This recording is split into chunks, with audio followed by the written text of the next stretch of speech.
हे दोस्तों, हम में से हर कोई पैसा कमाना चाहता है, अमीर बनना चाहता है, लेकिन इन आउट ऑफ 100 10% लोग ही अमीर बन पाते हैं। बाकी के 90% लोग फाइनेंशियल फ्रीडम हासिल नहीं कर पाते और पैसों के लिए संघर्ष करते रहते हैं।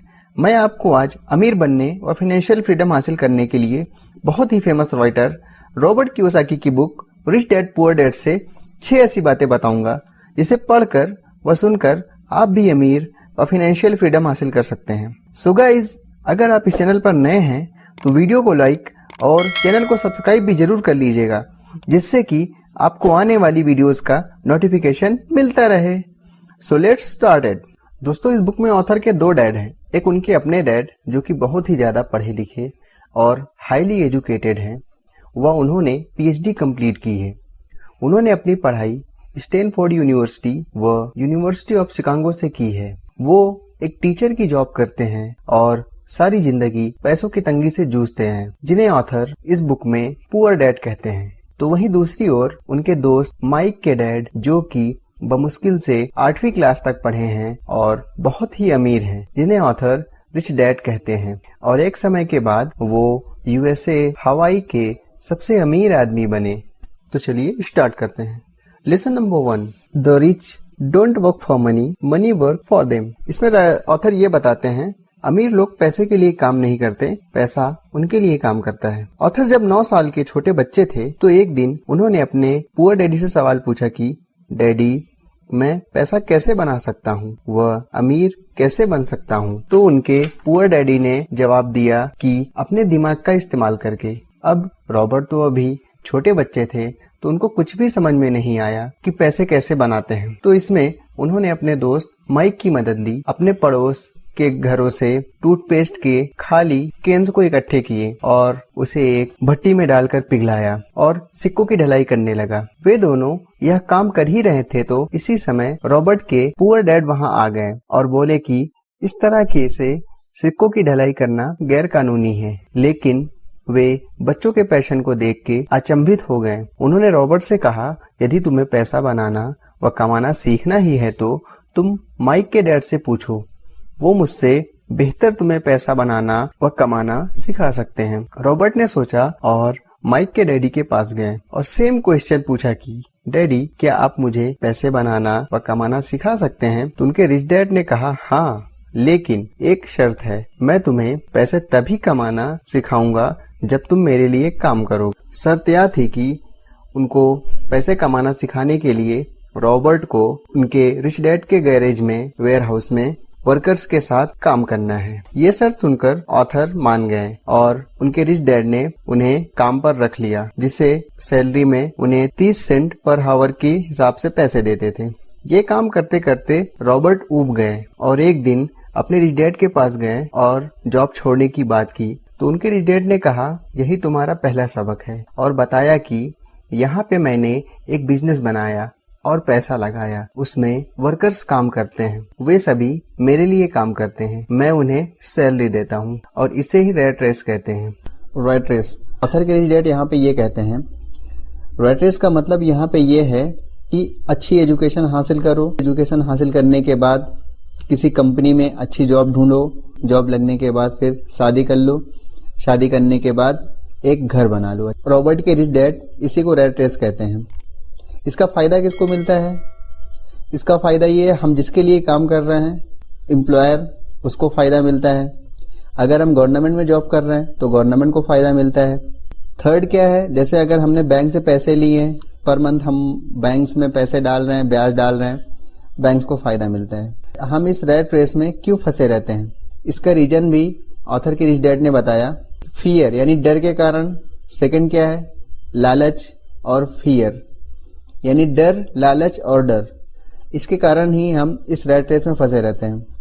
Lesson number 2, financial literacy, keeping money is more important then making it. यहाँ पे ऑथर हमें ये बताते हैं कि पैसा कमाना बड़ी बात नहीं है, पैसों को कैसे मैनेज करना ये बड़ी बात है। हमें यहाँ पे फाइनेंशियल लिटरेसी के बारे में बताते हैं कि हमें अपने पैसे को कैसे मैनेज करना। रॉबर्ट के रिच डैड ने कहा कि आप कितना पैसे कमाते हो ये इम्पोर्टेंट नहीं है, आप उस पैसे को कहाँ खर्च करते हो ये इम्पोर्टेंट है। फॉर एग्जाम्पल के लिए समझ लीजिए, बहुत से लॉटरी जीतने वाले गरीब या मिडिल क्लास के लोग लॉटरी जीतने के 2 या 4 सालों तक तो खूब अमीर होते हैं, लेकिन उसके बाद वो अपनी पहली फाइनेंशियल कंडीशन पर पहुंच जाते हैं। लॉटरी में लाखों करोड़ों रुपए कमाने के बावजूद वो जहां से शुरू किए थे फिर वहीं पहुंच जाते हैं। और सेकंड एग्जांपल देते हैं, वहीं कुछ स्पोर्ट्स प्लेयर या एथलीट्स जो 25-30 साल की उम्र में अपने करियर के टॉप पर होते हैं, उस उम्र में वे करोड़ों रुपए कमाते हैं, पर उसके 10 या 15 सालों के बाद उनके पास कुछ भी नहीं बचता। वो या तो बेघर हो जाते हैं, या बसों को साफ करते हैं, या फिर ब्रिज के नीचे सो रहे होते हैं। यहाँ पर रॉबर्ट के रिच डैड ये सिखाते हैं कि लॉन्ग टर्म में आप कितना पैसा कमाते हो ये मैटर नहीं करता, बट आप उस पैसे को कैसे मैनेज करते हो, कैसे खर्च करते हो, या आप अपने लिए कितना पैसा बचा के रखते हो ये मैटर करता है। यहाँ इसे डिटेल में समझते हैं। आपको एसेट्स और लायबिलिटी में फर्क पता होना चाहिए। हमारे एसेट्स क्या हैं? एसेट्स यानी वो चीजें हैं जो हमें पैसे कमा के दें, जिसमें इन्वेस्ट करने के बाद हमारे पॉकेट में पैसा आए। एसेट्स क्या हैं? Property, real estate, bonds, shares.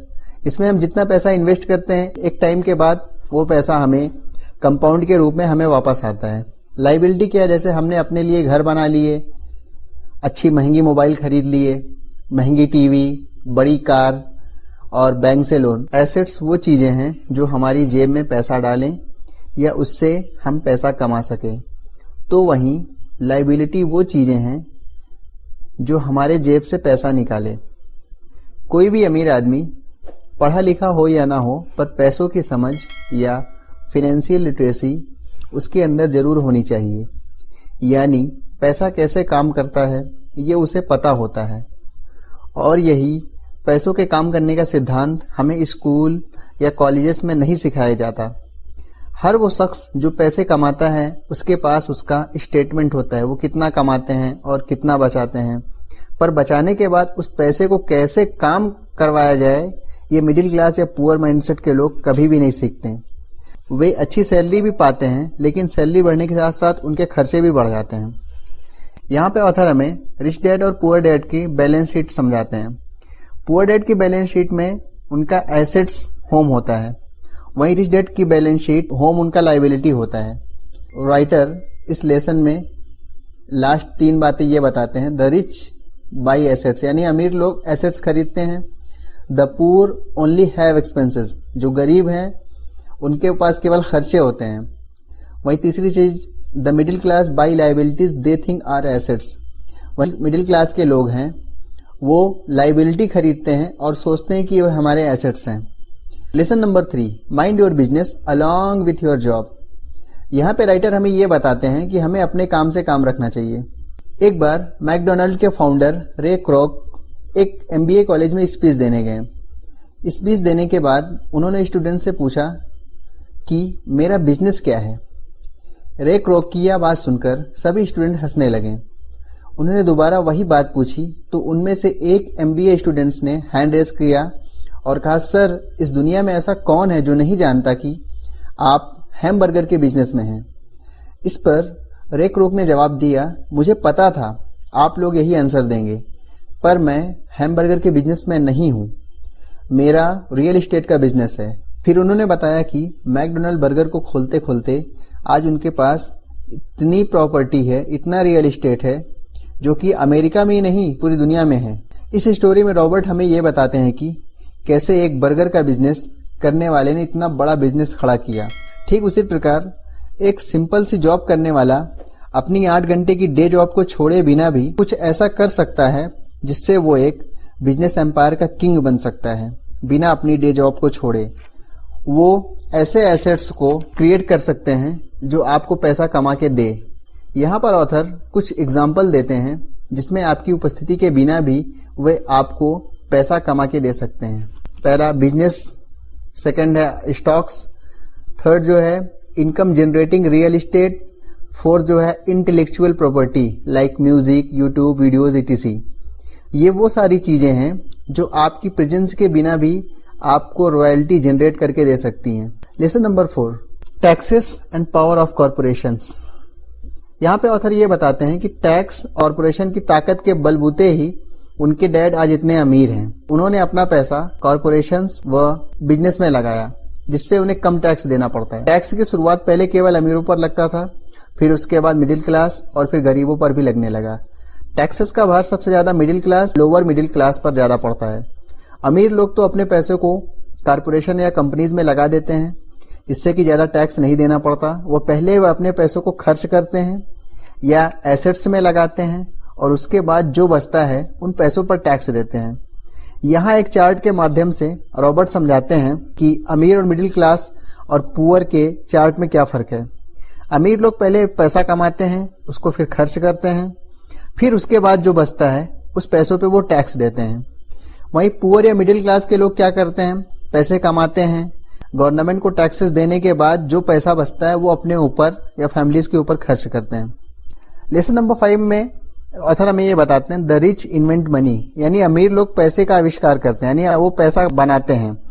इसमें रॉबर्ट बताते हैं कि Bill Gates, mark Zuckerberg, Jeff Bezos, Dhiru भाई अंबानी, अजीम प्रेमजी, इन सब ने अपने रिवोल्यूशनरी आइडिया से मनी को इन्वेंट किया। इन लोगों ने अपॉर्चुनिटी को देखा और उसमें इन्वेस्ट किया। आज वो दुनिया के सफलतम लोगों में से एक हैं। लेसन नंबर 6 में राइटर हमें ये बताते हैं work to learn, don't work for money, यानी हमें सीखने के लिए काम करना चाहिए, पैसे कमाने के लिए काम नहीं करना चाहिए। ऑथर हमें यहाँ पे एक एग्जाम्पल देते हैं कि मैकडोनल्ड से भी अच्छा बर्गर बनाने वाले बहुत से लोग हैं अमेरिका व पूरी दुनिया में, लेकिन उसे ज्यादा मात्रा में बना के उसी पूरी दुनिया में बेचना मैकडोनल्ड के मालिक रे क्रूक से अच्छा कौन जानता है। दोस्तों, आपको इस बुक में कौन सा लेसन अच्छा लगा कमेंट करके जरूर बताइएगा। चलिए इसको एक बार ब्रीफ में समराइज कर लेते हैं। Lesson number 1, the rich don't work for money, यानी अमीर लोग पैसे के लिए काम नहीं करते। लेसन नंबर 2, फाइनेंशियल लिटरेसी, यानी पैसों की समझ विकसित करना कितना जरूरी है।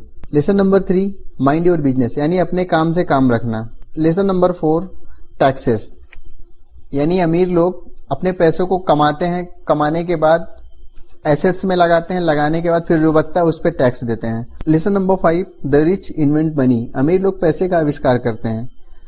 Lesson number 6, work to learn, don't work for money. So friend, ये वीडियो आपको कैसा लगा हमें वीडियो के नीचे कमेंट करके जरूर बताइएगा। इसके अलावा आप और कौन सी बुक की समरी देखना चाहते हैं वो भी बताइएगा। हम जल्दी उस बुक की समरी आपके लिए लाएंगे। And last, thanks for watching.